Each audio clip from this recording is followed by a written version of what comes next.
مسجد یسوع کے بابرکت نام میں ناظرین، آپ سب کی سلامتی ہو۔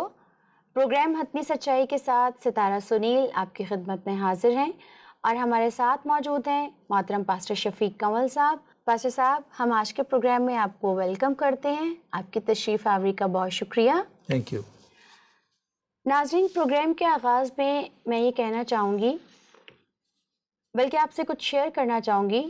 جب باغ عدن میں انسان سے گناہ ہو گیا تو گناہ کی معافی کے لیے کفارے کی ضرورت تھی، اور جب وقت پورا ہو گیا تو خدا نے اپنے بیٹے مسیح یسوع کو اس دنیا میں بھیجا، اور اس نے اس دنیا میں آ کر اپنی جان کا فدیہ اور کفارہ دیا اور انسانوں کے گناہوں کی معافی کا انتظام کیا۔ آج کا جو ہمارا پروگرام ہے اس کا موضوع ہے کیا مسیحی کفارہ نہیں؟ اور اسی کی مناسبت سے آج ہمارے پروگرام میں جو سوالات ترتیب دیے گئے ہیں، پاسٹر صاحب ان سوالات کے جوابات ہمیں دیں گے۔ تو ہم اپنے پروگرام کا آغاز کرتے ہیں اور چلتے ہیں اپنے پہلے سوال کی طرف۔ پاسٹر صاحب، آج کا ہمارا پہلا سوال ہے اور ہمارے ناظرین کی طرف سے آیا ہے۔ ان میں سب سے پہلے جو سر فہرست سوال ہے وہ غلام مرتضیٰ صاحب کا سوال ہے۔ وہ کہتے ہیں کہ مسیحوں کو کب پتہ چلا کہ مسیح یسوع جو ہیں یا مسیحی آل اسلام جو ہیں وہ کفارے کے لیے آئے تھے، اور اس خبر کا انکشاف کب، کیسے اور کس نے کیا؟ کیا ثبوت ہے اس بات کا؟ شکریہ۔ ایک لحاظ سے میں موصوف کا غلام مرتضیٰ صاحب کا بہت شکر گزار ہوں کہ انہوں نے بڑا خوبصورت ٹاپک، بلکہ انتہائی امپورٹنٹ ٹاپک کفارہ ڈسکس کر دیا، اور ہمیں یہ موقع دیا کہ ہم اس پہ بات کر سکیں اور اپنا موقف عوام تک، ناظرین تک پہنچا سکیں۔ یہ جو انہوں نے سوال کیا کہ کفارے کا انکشاف کب، کیسے، کیوں اور کس نے کیا، جی، تو میں بڑا واضح الفاظ میں بتانا چاہتا ہوں کہ کفارے کی تاریخ اتنی ہی پرانی ہے جتنی کہ خود انسان کی۔ ٹھیک۔ آپ نے خود اپنے تعارف میں یہ بیان کیا کہ پہلے انسان نے یعنی آدم نے جب گناہ کیا جی، تو اس کو کسی کفارے کی ضرورت تھی، اور آپ کا اشارہ مسیح یسوع کے عظیم کفارے کی طرف تھا کہ وقت پورا ہو گیا تو انہوں نے آ کے عالمگیر کفارہ ادا کر دیا۔ درست بات ہے، لیکن میں یہ کہنا چاہتا ہوں کہ اس امیجیٹ کانٹیکسٹ کے اندر بھی کفارہ ہوا تھا۔ جی، آدم جب چھپ رہا تھا تو خدا نے کہا اے آدم تو کہاں، تو کیوں چھپا ہوا؟ اس نے کہا میں ننگا ہوں۔ تو خدا نے اس نے درختوں کے پتوں سے بھی اپنے آپ کو چھپانے کی کوشش کی۔ درخت کے پتے نہیں کفارہ دے سکتے۔ بائبل کا یہ قانون ہے کہ بغیر خون بہائے معافی نہیں۔ آپ اپنے گناہ کی معافی چاہتے ہیں، اپنے آپ کو راست باز ٹھہرانا چاہتے ہیں، اس گناہ کے احساس کو، گلٹی کانشنس کو ختم کرنا چاہتے ہیں، خدا کے ساتھ اپنے تعلقات بحال کرنا چاہتے ہیں، تو اس کے لیے کفارے کی ضرورت ہے۔ ٹھیک۔ خدا نے اس کو چمڑے کا لباس پہنایا تھا۔ یہ چمڑے کا لباس اس وقت کسی مارکیٹ سے نہیں ملا تھا، کیونکہ کسی نہ کسی جاندار کو، جانور کو ذبح کر کے اس کا چمڑا بنایا گیا، تو کفارہ ہو گیا تھا۔ ٹھیک ہے، ٹھیک ہے۔ تو پھر بائبل اگر آپ پڑھیں، اچھا یہ موصوف جو سوالات کرتے رہتے ہیں یہ پوری بائبل نہیں پڑھتے، اور مجھے اس بات کا افسوس بھی ہے۔ میں نے بارہا اپنے یہ میں نے ان کو یاد بھی دلایا کہ بائبل پوری پڑھ لیا کرے، محنت نہیں کرتے۔ اگر آپ پوری بائبل پڑھیں تو اولڈ ٹیسٹمنٹ کفارے کے تصور سے بھرا پڑا ہے۔ جی، بنی اسرائیل جب ملک مصر سے نکلنے لگے تو جو آخری آفت ان کے پلوٹے مار دیے گئے تھے، ان کو حکم تھا کہ ایک برہ ذبح کر کے اس کا خون اپنی چوکھٹ پر لگاؤ۔ تو جن لوگوں کی چوکھٹ پر وہ خون لگا تھا ان کے پلوٹے نہیں مرے، وہ بچ گئے تھے، کفارہ ادھر بھی ہو گیا تھا۔ اولڈ ٹیسٹمنٹ میں بنی اسرائیل کو یہ حکم تھا کہ اگر کسی انسان سے کوئی غلطی سرزد ہو، گناہ ہو، تو اس کے کفارے کے لیے وہ بے عیب برہ لے، کاہن کے سامنے جا کے اپنے گناہ کا اعتراف کرے، گناہ کی معافی مانگے، توبہ کرے، آئندہ کو راہ راست پر چلنے کا وعدہ کرے، اور اس برے کے اوپر ہاتھ رکھ کے اقرار کرے کہ دراصل وہ جو خدائی قانون ہے کہ بغیر خون بہائے معافی نہیں، تو میرا ہی خون بہنا چاہیے تھا، لیکن یہ خدا کا فضل ہے کہ اس نے کفارے کے لیے برہ مہیا کر دیا۔ تو انسان کی جان بچانے کے لیے کفارہ برے کا دے دیا جاتا تھا کاہن کے سامنے جا کے. ٹھیک ہے. اچھا پھر پورا سال قوم کے لوگ اپنے گناہوں کے کفارے کے لیے قربانیاں دیتے تھے, کفارہ دیتے تھے, اور قربان گاہ سے دھواں اٹھتا رہتا تھا. اس دھوئیں کا بھی یہ مطلب تھا کہ انسان ابھی گناہ گار ہے, وہ دھواں جو اس سے گناہ سرزد ہو رہا ہے اور اس کا کفارہ بھی دیا جا رہا ہے. ٹھیک. سال میں ایک دفعہ کاہن ایک کام کرتا تھا کہ ہو سکتا ہے بھول چوک سے کسی سے ایسا گناہ سرزد ہو گیا ہو کہ اس کو خود بھی نہ پتا ہو اور اس نے کفارہ نہ دیا ہو, تو میری قوم میں وہ گناہ باقی ہو, تو وہ پہلے ایک دفعہ اپنے خاندان کے لیے قربانی دیتا تھا, پھر پوری قوم کے لیے کفارے کی قربانی گزران دیتا تھا. سال میں ایک دفعہ, اس کو کہتے تھے یوم کپور. تو موصوف نے جو سوال پوچھا کہ اس کفارے کا سب سے پہلے کس کو پتہ چلا, بائبل سے واقفیت میں, اس وجہ سے ہی کر دیا.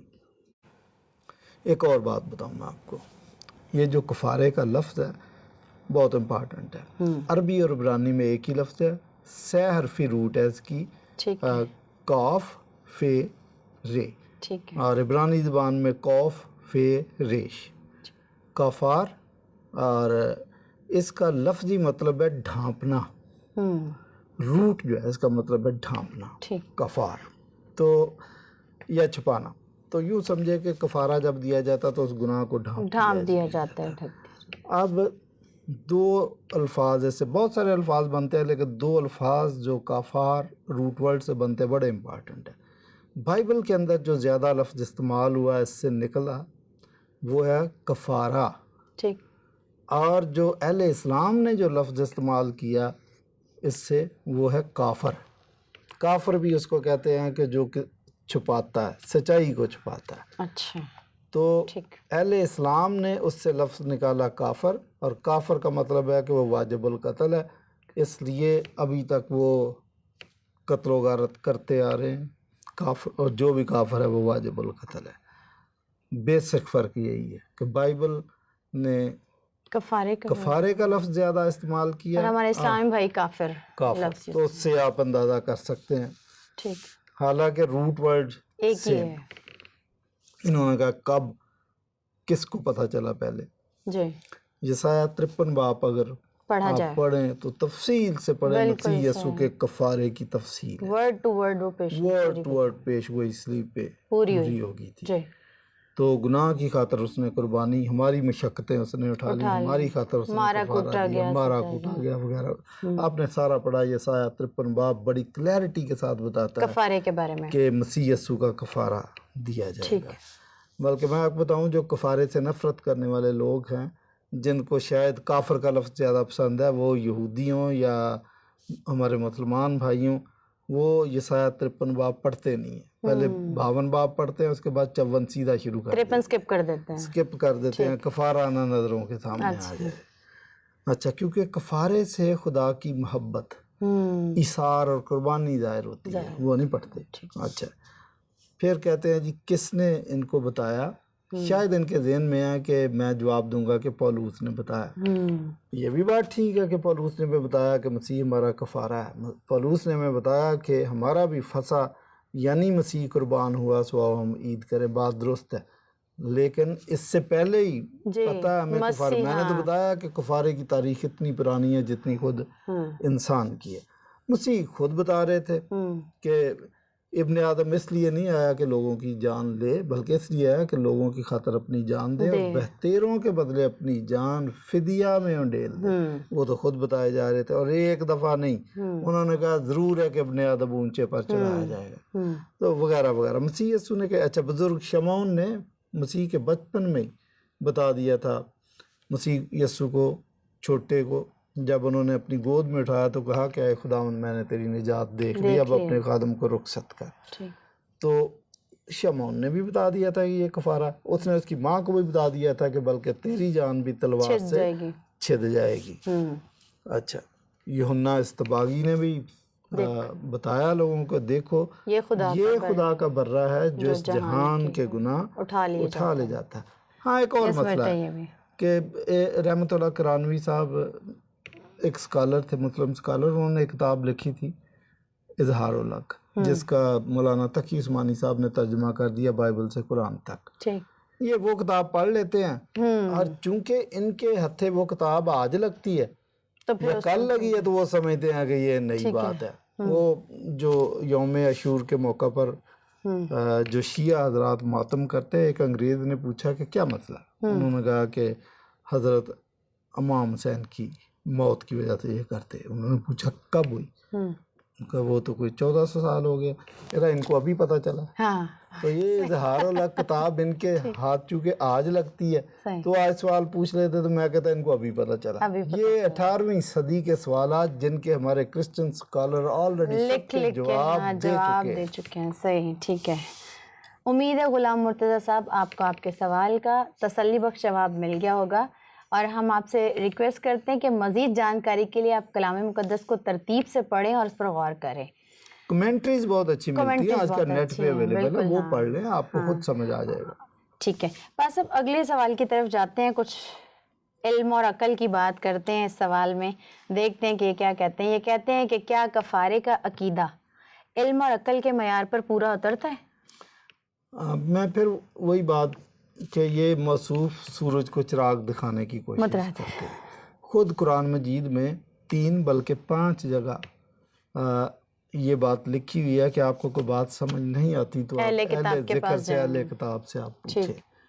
تو یہ ہمیں پٹیاں پڑھانے کی کوشش کرتے ہیں. بہرحال ان کی خوشی.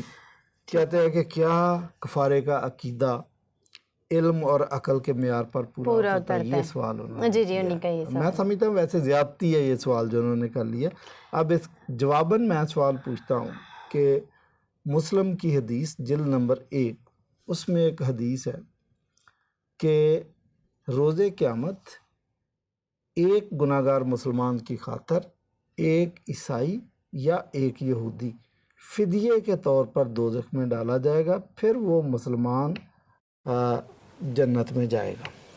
بس جی مطلب یہ کیا حدیث ہے کہ ان کے کفارے کے لیے ہم کیوں دوزخ میں ڈالے جائیں گے؟ میں یہ کہتا ہوں نا کہ دیکھیں ہم پہ علم اور عقل ہمیں سکھا رہے ہیں، خود بھی اپنا بھی آپ پڑھ لیں کہ وہ کیوں بھائی گناہ آپ کریں.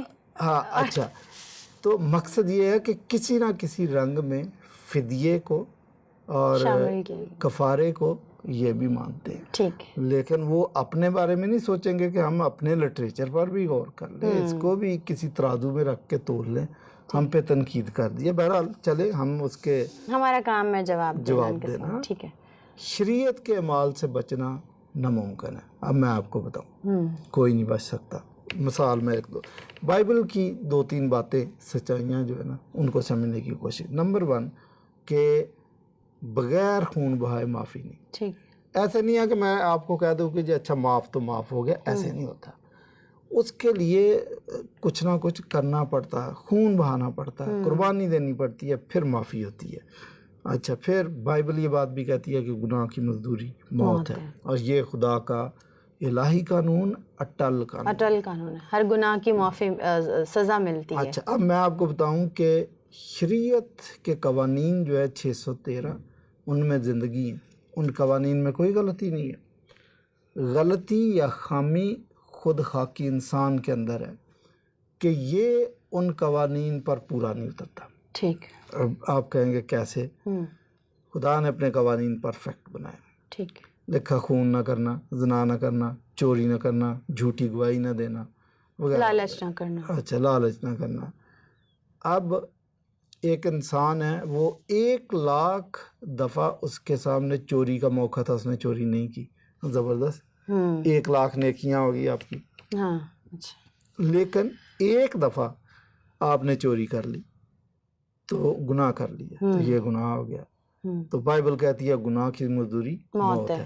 اب مجھے بتائیں کہ اس 1,00,000 نیکی کا آپ کو کوئی فائدہ نہیں اگر آپ نے چوری کی اور اس کی سزا موت ہے.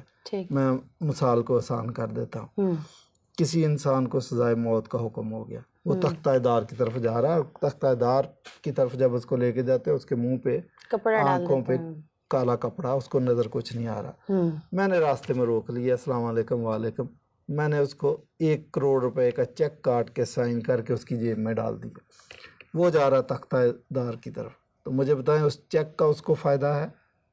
سوکھی نیند آ جائے گی اس کو؟ نہیں، اس کو کوئی فائدہ نہیں، اس کی تو ابھی جان لے لی جائے گی۔ جان لینی چاہیے۔ اس لیے کبھی بھی نیکیوں کی وجہ سے یا نیکی اور برائی کا موازنہ خدا کے سامنے نہ کرے کہ جی تول کے دیکھ لیں ان کو، آپ مارے جائیں گے آپ کو۔ صحیح، آپ خدا سے رحم گمراہی میں آپ خدا سے رحم مانگیں کہ رحم کر دے۔ اس لیے کفارے کی ضرورت ہے کہ کفارہ دیا جائے آپ کی جگہ، اور جو آپ کا خون بہنا تھا آپ کی جگہ اس کفارے کے برے کا خون بہہ جائے تو آپ کی جان بخشی ہو سکتی ہے۔ پھر آپ گناہوں کی معافی مانگے اور توبہ کریں۔ ادروائز اچھا ایک اور بات، آپ کتنے بھی نیک کیوں نہ ہو، زبور کہتا ہے، زبور نویس کہتا ہے کہ اگر تو ہمارے گناہوں کو حساب میں لائے تو کوئی شخص تیرے آگے کھڑا نہیں رہ سکتا۔ سورہ نحل میں بھی یہی بات ہے کہ اگر اللہ تعالیٰ ہمارے گناہوں کا مواخذہ کرے تو کسی جاندار کو زندہ نہ چھوڑے۔ تو یہ کہہ دینا کہ انصاف یہ کیا عقل کے معیار پر کفارے کا عقیدہ پورا ہوتا تھا؟ میں اور سمجھا دیتا ہوں، آپ کو آسان کر دیتا ہوں کہ سلیب کا نظریہ، کفارے کا نظریہ ہے کیا۔ دیکھیں خدا کا قانون یہ ہے کہ گناہ کی مزدوری موت ہے، تو کوئی بھی گناہ گار ہے اس کو سزائے موت ملنی چاہیے۔ اب خدا کا رحم کی صفت بھی ہے، خود ہمارے مسلمان بھائی کہتے ہیں کہ بسم اللہ الرحمن الرحیم، ٹھیک ہے نا، کہ وہ بہت زیادہ رحیم ہے۔ تو اگر تو انسان براہ راست کر دے رحم اور وہ بندہ وہ قاتل، تو خدا کا انصاف کدھر گیا؟ اور اگر وہ کرے انصاف، اس کو سزائے موت دے دو، تو اس کا رحم کدھر گیا؟ سلیب پہ کیا ہوا تھا؟ دونوں چیزیں خدا ایک جگہ پر پوری کر رہا ہے، جو کہ ناممکن ہے کسی اور طریقے سے۔ انصاف بھی اور رحم۔ خدا نے انصاف یہ کیا کہ بغیر خون بہائے معافی نہیں، اس کے لیے اس کی گردن کٹنی چاہیے۔ وہ مسیح یسوع نے کفارہ دیا، ٹھیک ہے، اس کا خون بہہ گیا۔ اب آپ پر رحم ہو گیا، آپ اس پر ایمان لے آئے تو آپ کی جان بخشی ہو سکتی ہے۔ تو خدا کا رحم بھی آ گیا کہ آپ کی جان بخشی، لیکن اس نے اپنے بیٹے کا کفارہ دے کر آپ کی جان بچائی ہے۔ رحم بھی اور انصاف بھی، یہ دونوں چیزیں بیک وقت ایک دوسرے کو سے متضاد بھی نہ ہوں اور کام بھی کریں، یہ صرف اور صرف فلسفہ پہ بیان صلیبی ہو فلسفہ ہے، سکتا، ویسے نہیں بیان ہو سکتا۔ تو یہ کہنا کہ جی یہ عقیدہ عقل اور علم کے مطابق نہیں ہے، یہ عقل اور علم کے عین مطابق ہے، آپ کے سمجھنے میں فرق ہے۔ ٹھیک، بس اب اگلا سوال بھی اسی سے ملتا جلتا ہے۔ اگلا سوال ہے، کیا کفارے کا عقیدہ انصاف کے سارے تقاضے پورے کرتا ہے؟ یہ تو میں نے ابھی آپ کو بتایا کہ بھی یہ انصاف ہی کے تقاضے پورے کرتا ہے، اینڈ میں نے یہی بات بتائی تھی۔ چلے میں تھوڑا سا اور، ابھی میں نے تھوڑا سا آپ کو بتایا تھا کہ سلیب کا فلسفہ انصاف اور رحم دونوں کو بیان کرتا بھی یک وقت پر، ایک دوسرے کو کنٹراڈکٹ نہیں کرتا، جبکہ ہمارے مسلمان دوست جو یہ اعتراض کرتے ہیں ان کو پتہ نہیں ہے کہ قرآن مجید جو طریقہ کار بیان کرتا وہ یہ ہے کہ اللہ جسے چاہے۔ یہ بڑی خطرناک بات ہے کہ اللہ جسے چاہے، اس کا مطلب کوئی قانون قاعدہ نہیں ہے، اللہ جسے چاہے۔ یہ شاہانہ سٹائل ہے۔ آپ کو پتا کہ بادشاہ کیا کرتے تھے؟ بادشاہ کے پاس اگر کوئی کیس آ گیا، بادشاہ سلامت، یہ مجرم ہے بڑا خطرناک، اس نے ایک ہی دن میں 16 بندے مار دیے ہیں، قاتل ہے، بادشاہ سلامت، اچھا اتنا بہادر آدمی، اس کو چھوڑ دو، ہتھ کڑی کھول دو، بہادر آدمی ہے، اس کو انعام بھی دو۔ اچھا، یہ قاتل ہے۔ دوسرا کیس آ گیا، بادشاہ سلامت، یہ آدمی تھا، اس کو بھوک لگی ہوئی تھی، اس نے ایک کسان کا خربوزہ توڑ لیا، اچھا چوری، دونوں ہاتھ کاٹ دو اس کے، آئندہ چوری کی جرت نہ۔ تو انصاف کہاں گیا؟ انصاف بھی ٹھیک ہے، لیکن میں آپ کو بات بتا رہا ہوں کہ یہ چاہنے والی بات کہ جو دل میں ہے کہ اللہ جسے چاہے معاف کر دے، جسے چاہے نہ کرے، یہ چاہنے والی بات، اس کا مطلب کوئی قانون قاعدہ نہیں ہے، ٹھیک، لیکن بائبل کے مطابق اس کا قانون اور قاعدہ ہے۔ میں ایک رشین سٹوری آپ کو بتاتا ہوں کہ جو ٹرو سٹوری ہے، کہ جب بادشاہت تھی تو وہاں پر کوئی بادشاہ تھا جو بڑا انصاف پسند تھا اور اس کے انصاف کے چرچے تھے۔ وہ کہتے ہیں کہ اس کا ہیروں کا ہار گم ہو گیا، تو اس نے اعلان کیا کہ میرے ہیروں کا ہار تلاش کیا جائے اور جس سے وہ ہار ملے اس کو 100 کوڑے سرے عام لگائے جائیں۔ 5-6 دن کے بعد دربار میں بادشاہ کو خبر ملی کہ بادشاہ سلامت، خوشی کی خبر ہے، ہار مل گیا. انہوں نے کہا ٹھیک ہے پھر شادیانے بچاؤ. آپ کے منہ پہ اترے ہوئے ہیں؟ انہوں نے کہا منہ اس لیے اترے ہوئے ہیں کہ آپ کا حکم تھا کہ اس کو 100 کوڑے لگیں گے اور ہار ملا آپ کی ماں کے بخت سے. وہ بڑا پریشان ہو گیا. تھوڑی دیر پریشانی لیکن پھر اس نے کہا کہ میرا انصاف کدھر گیا؟ بے شک میں اپنی ماں کو پیار کرتا ہوں. انہوں نے کہا کوئی بات نہیں، جو بھی ہے دیکھی جائے گی. کل 11 بجے سر عام میری والدہ کو شکنجے میں کسو اور کوڑے لگاؤ. اگلے دن عوام آ گئی. اب بادشاہ سلامت، وزیر، مشیر سب جب بادشاہ سلامت کی ماں کو شکنجے میں کس کے 10 کوڑے لگائے تو اس نے رونا چیخنا شروع کر دیا، اس کا خون بہنا شروع کر دیا. بادشاہ سلامت نے اشارہ کیا روک دو. اب لوگ حیران، بھئی یہ کیا ہو رہا؟ روکو، اس کو اتارو. کھول دیا اس کو، اب مجھے یہاں پہ باندھ دو. تو بادشاہ سلامت کو باندھ دیا گیا، شکنجے میں کس دیا گیا. اس کا باقی کے 90 کوڑے مجھے مارو. رحم بھی اپنی ماں پہ اور انصاف بھی پورا. دونوں چیزیں. کہہ رہے ایک امریکہ کا جج تھا، اس کے سامنے اس کی بیٹی آ گئی. کیا کیا؟ اس نے کہا جی اس نے ایکسیڈنٹ کیا. اچھا اتنا نقصان دوسری گاڑی کا. تو اس نے کہا اچھا ٹھیک ہے، اس کو $200 جرمانہ. $200 اس کو جرمانہ کر دیا.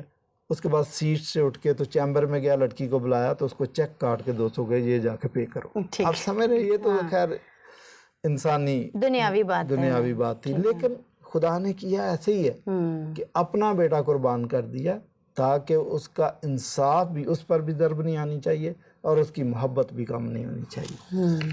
تو یہ کہنا کہ جی یہ انصاف کے تقاضے پورے نہیں کرتا، یہی تو ایک عقیدہ جو انصاف کے تقاضے پورے کرتا ہے. اگر آپ کہتے ہیں کہ خدا جسے چاہے معاف کر دے، جسے چاہے ایسا کر دے، تو یہ کوئی قانون نہیں. ٹھیک، یہ تو من مرضی والی بات ہے کہ آج میرا موڈ ایسا ہے. یہ تو موڈ والی بات ہے. ٹھیک. بس اب اگلے سوال کی طرف چلتے ہیں. اگلا ہمارا سوال ہے کہ کیا کفارہ تمام بنی نوع انسان کے لیے تھا یا مخصوص قسم کے لوگوں کے لیے تھا؟ نہیں، کفارہ تو عالمگیر کفارہ ہے، کیونکہ بائبل میں یہ بات لکھی ہے کہ خدا نے دنیا سے ایسی محبت رکھی کہ اس نے اپنا اکلوتا بیٹا بخش دیا تاکہ جو کوئی اس پر ایمان لائے ہلاک نہ ہو بلکہ ہمیشہ کی زندگی پائے. اور پھر ارشاد اعظم جب یسوع مسیح نے جی اٹھنے کے بعد دیا تو اس نے کہا پس تم جا کر سب قوموں کو شاگرد بناؤ. تو یہ عالمگیر کفارہ ہے. البتہ ایک مثال کہ داتا دربار پہ اگر کھیر بٹ رہی ہے اور فری بٹ رہی ہے تو وہ تو ہر کسی کو مل سکتی ہے، لیکن تو بھی ہر کسی کو نہیں ملے گی. ملے گی اس کو جو وہاں جا کر لائن میں لگے گا اور ہاتھ آگے کرے گا، جی مجھے بھی مانگے گا، اس کو ملے گی. یہ کفارہ بھی اس پہ کارگر ہوتا ہے جو توبہ کرے، گناہ کی معافی مانگے، مسیح کو اپنا نجات دہندہ بادشاہ مانے، اس کے لیے. ٹھیک، صحیح. اچھا بس اب ہمارا آخری سوال ہے، کیا بائبل جو ہے وہ کفارے کے عقیدے کو سہارا دیتی ہے؟ جی جی بالکل، کیوں نہیں. بیان کیجئے. وہ دیکھیں نا، میں سمجھتا ہوں کہ یہ جو سوال کرتے ہیں اس کا اگلا سوال جو ہے وہ یقیناً یہ ہوگا کہ حزقیل 18:20 پہ تو لکھا ہے کہ بیٹے کا بوجھ باپ نہیں اٹھا سکتا، باپ کا بیٹا نہیں اٹھا سکتا، تو یہ کفارہ کیا؟ ٹھیک ہے. یہ اس کے ساتھ اچھا دوسرے کچھ لوگ سوال کر دیتے ہیں کہ اچھا متی کی انجیل میں 12 باب کی 32 آیت میں یہ لکھا ہے کہ رول کس کے خلاف جو ہے وہ گناہ معاف نہیں کیا جائے گا، سکتا، تو پھر کفارہ کدھر گیا؟ تو یہ اس کا مطلب بائبل کچھ چیزیں کفارے سے کلیش کرتی نہیں، یہ کلیش نہیں کرتی، وہ آپ کے سمجھنے میں. یہ جو حزقیل کا حوالہ ہے کہ بیٹا باپ کا بوجھ نہیں اٹھا سکتا، یہ روز عدالت ہے. روز عدالت ہر شخص کو اس کی سزا یا جزا پرسنل، تو یہ تو بات ٹھیک ہے. لیکن کفارے کی جو بات ہے وہ اپنی جگہ اٹل ہے. کفارہ انسان اپنی آزاد مرضی سے دیتا ہے. مسیح یسوع نے خود اپنی مرضی سے کفارہ دیا اور وہ بے عیب کفارہ تھا. تو یہ ایک دوسرے سے کلیش نہیں، آپ کے سمجھنے میں فرق ہے. رول قدس کے خلاف گناہ کی معافی نہیں ہے تو کہہ دینا جی کفارہ تو وہ یہاں پہ فیل ہو جاتا ہے، یہ بات نہیں ہے. رول قدس خدا ہے. تو بائبل میں یہ بلاسفیمی لا سمجھنے کی کوشش کریں. بلاسفیمی لا یہ ہے کہ اگر خدا کے خلاف کوئی شخص بے باک ہو کر گناہ کرتا ہے، کفر بکتا ہے، تو اس گناہ کی معافی نہیں ہے. بے باک ہو کر گناہ کرنے کی معافی ہے. بے باک ہو کر گناہ کرنا ہے کیا؟ کہ میں خدا کو مانتا ہی نہیں، آپ نے میری ٹانگ توڑنی ہے توڑ لو، یہ بے باک ہو گئے. اور کل کو کورٹ میں آپ کو پیش کیا جائے آپ نے خدا کے خلاف یہ کفر بکا، ہو گئے گا میں نے کیا ہے تو اس کا تو یہ عقیدہ ہوتا ہے، اس کا یہ نظریہ ہوتا ہے، اس گناہ کی معافی نہیں ہے۔ ٹھیک۔ آپ دیکھیں فرق کیا ہے، ایک شخص کہتا ہے کہ نہیں میں تو اس کو خدا مانتا، وہ میرا باپ ہے، وہ میرا پروردگار ہے، وہ میرا سب کچھ ہے، تو اگر میری زبان سلپ بھی ہوئے تو خدایا میں تو ایسا سوچ بھی نہیں سکتا، یہ سہون غلطی ہوئی ہے، مجھے معاف کیا جائے، اس کو معافی ملنی چاہیے۔ ٹھیک ہے۔ رول قدس کے خلاف گناہ کا بھی یہ ہے کہ اگر کوئی بے باک ہو کر کہتا کہ نہیں میں رول قدس کو خدا ہی نہیں مانتا، میں کیا سمجھتا ہوں، میں تو خود اپنے فیصلے کر سکتا ہوں، تو مجھے بتائیں وہ تو معافی، جب اس کو خدا نہیں مانگے گا تو اس سے معافی کیوں مانگے گا؟ اور جب وہ معافی نہیں مانگے گا اس کو معافی ملے گی کیوں؟ یہ بات ہے۔ بہت شکریہ پاس صاحب، آپ نے کفارے جیسے موضوع پر کافی سیر حاصل گفتگو کی۔ امید ہے ہمارے ناظرین کو ہمارا آج کا پروگرام پسند آیا ہوگا۔ پروگرام کے آخر میں آج کے پروگرام کے حوالے سے حتمی سچائی بیان کرنا چاہوں گی۔ مسیح یسوع کا اس دنیا میں آنے کا اولین مقصد انسانوں کے لیے کفارہ ادا کرنا تھا، اور جیسا کہ آپ جانتے ہیں کہ گناہوں کی معافی بغیر خون بہائے نہیں ہو سکتی تھی، جس کے لیے ایک بے عیب برے کی ضرورت تھی، اور وہ مسیح یسوع کی ذات تھی جو کہ کامل تھی، بے عیب تھی، اور مسیح یسوع کا اس دنیا میں آنے کا مقصد ہی انسان کے لیے کفارہ ادا کرنا تھا۔ اگلے پروگرام تک کے لیے مجھے پاسٹر شفیق کمل کو اجازت دیجیے۔ اگر آپ کوئی بھی سوال پوچھنا چاہتے ہیں یا کچھ بھی جاننا چاہتے ہیں تو اسکرین پر دیے گئے ہمارے نمبرز پر ہم سے رابطہ کر سکتے ہیں۔ میں یہ کہنا چاہوں گی، سچ بولیے، سچ سنیے، سچ بولنے کی جرات پیدا کیجیے۔ مجھے اور میری ساری ٹیم کو اگلے پروگرام تک کے لیے اجازت دیجیے۔ خداوند کا فضل آپ پر ہمیشہ ہوتا رہے، اور ایسے ہی سوالات کے جوابات جاننے کے لیے دیکھتے رہیے پروگرام حتمی سچائی۔